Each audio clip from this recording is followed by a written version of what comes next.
દાહોદમાં ચૂંટણીનો ખરાખરીનો જંગ હવે જામ્યો છે, કારણ કે હવે ભાજપના નેતાઓને એની સામે ચેતર વસાવા મેદાને આવી ગયા છે અને ખાસ કરી અને આદિવાસી સમાજને આખી બાબતમાં અપીલ કરવામાં આવી છે. શું છે સમગ્ર મામલો, એની વિગતે ચર્ચા કરીશું. નમસ્કાર, હું છું ઉજ્જવલ અને આપ જોઈ રહ્યા છો નિર્ભય ન્યૂઝ. દાહોદની જો વાત કરવામાં આવે તો એક તરફ દાહોદમાં ભાજપના દિગ્ગજ નેતાઓ છે, એ પછી જસવંત ભાભોર હોય, રમેશ કટારા હોય કે પછી આખી બાબતની વાત કરીએ તો બચુ ખાબડ હોય, પરંતુ આ તમામ નેતાઓની સામે હવે ચેતર વસાવા મેદાને આવ્યા છે અને ચેતર વસાવાએ અહીંયા સીધું જ કહી દીધું છે. ખાસ કરી અને જે મનરેગા કૌભાંડ છે એમની વાત કરતા ચેતર વસાવાએ ભ્રષ્ટાચારની પણ વાત કરી છે અને ચેતર વસાવાનું સ્પષ્ટ નિવેદન સામે આવ્યું છે કે ભ્રષ્ટાચારીઓને મત ન આપવા. અને બીજી તરફ જો વાત કરીએ તો બીજી તરફ જે દાહોદના સાંસદ છે જસવંતસિંહ ભાભોર, એમના દ્વારા પણ એક નિવેદન આપવામાં આવ્યું છે અને જસવંત ભાભોરે સીધું જ કહી દીધું છે કે બીજી પાર્ટીવાળા અનેક વાતો કરી રહ્યા છે, એમની વાતોમાં ખોટા પ્રચારમાં ભ્રમમાં આવવાની જરૂર નથી. સમગ્ર બાબતને લઈ અને ચેતર વસાવા દ્વારા શું નિવેદન આપવામાં આવ્યું ને ત્યારબાદ જ્યારે મુખ્યમંત્રી ભૂપેન્દ્ર પટેલ મહીસાગરમાં છે ત્યારે એમની હાજરીમાં સાંસદ જસવંત ભાભોર દ્વારા શું કહેવામાં આવ્યું એ પણ સાંભળી લઈએ.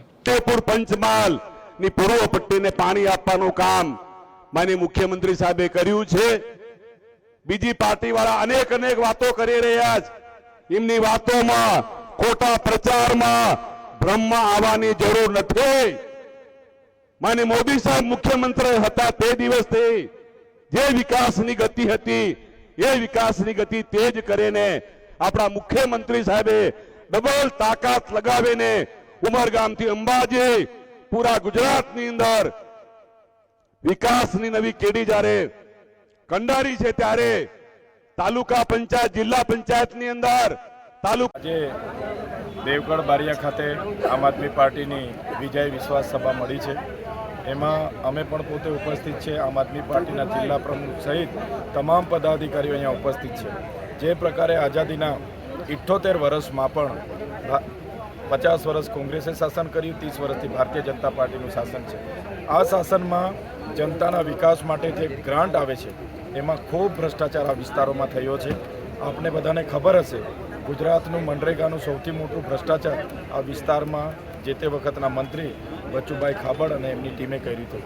ત્યારે એમની વાત લોકો સુધી પહોંચે ના, આમ આદમી પાર્ટી એ વાત કોઈ સ્ટેજ પરથી મૂકે ને એના માટે આ કાર્યક્રમની પરવાનગી માટે પણ પોલીસનો ઉપયોગ કરીને એમણે ખૂબ હેરાન પરેશાન કરવાનો પ્રયાસ કર્યો. છતાં પણ જમીન માલિક અને અહીંના અમારા મિતેશભાઈ મહિપાલસિંહ અને અહીંના અમારા જેડીભાઈ એમના પ્રયાસોથી આ કાર્યક્રમ ખૂબ સફળ થયો છે અને અમે ચોક્કસ વિશ્વાસ આપીએ છીએ જનતા આ વખતે ખૂબ આક્રોશમાં છે અને આ વિસ્તારમાં પરિવર્તન આવવાનું છે. આમ આદમી પાર્ટીના જિલ્લાના અને તાલુકા સીટના તમામ ઉમેદવારો જીતવાના છે અને આવનારા દિવસોમાં તાલુકા પંચાયત હોય કે અમારી દાહોદ જિલ્લા પંચાયત હોય, આમ આદમી પાર્ટી પૂર્ણ બહુમતી રીતે સ્વતંત્ર પોતાના પ્રમુખ અને બોડી બનાવશે એવો અમને જનતા પર પૂરેપૂરો વિશ્વાસ છે.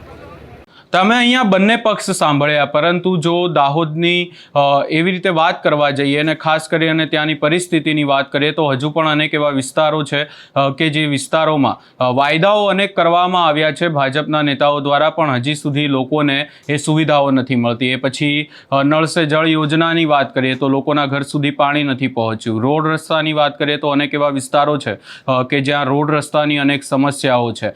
એનાથી પણ વિશેષ જો વાત કરીએ મનરેગા કૌભાંડ, એ તો બધાને ખબર જ છે કે બચુ ખાબડના બંને પુત્રોનું કેવી રીતે નામ સામે આવ્યું હતું અને ખાસ કરી અને સવાલો પણ અનેક બચુ ખાબડની સામે પણ છે. એવું કહેવાય રહ્યું છે કે આ મનરેગા કૌભાંડને કારણે જેમનું મંત્રીપદ પણ ગયું. પરંતુ આ તમામ ચર્ચાઓની વચ્ચે વાત એ કરવી છે કે હવે એકલા ચેતર વસાવા શું આ ભાજપના તમામ દિગ્ગજોને દાહોદમાં ખાસ કરી અને સ્થાનિક સ્વરાજ્યની ચૂંટણીને લઈને જે મામલો સામે આવ્યો છે એમાં પાછળ પાડી શકે છે? દાહોદની જો ખાસ કરીને ચર્ચા કરીએ તો આમ આદમી પાર્ટીના એક દિગ્ગજ નેતા હતા, આપણને બધાને ખબર છે, ભારતસિંહ વાખડા. તેઓ છેલ્લે ભાજપમાં જોડાઈ ગયા અને બચુ ખાબડની સામે જ જેઓ ચૂંટણી લડ્યા હતા તેઓ બચુ ખાબડની સાથે થઈ ગયા.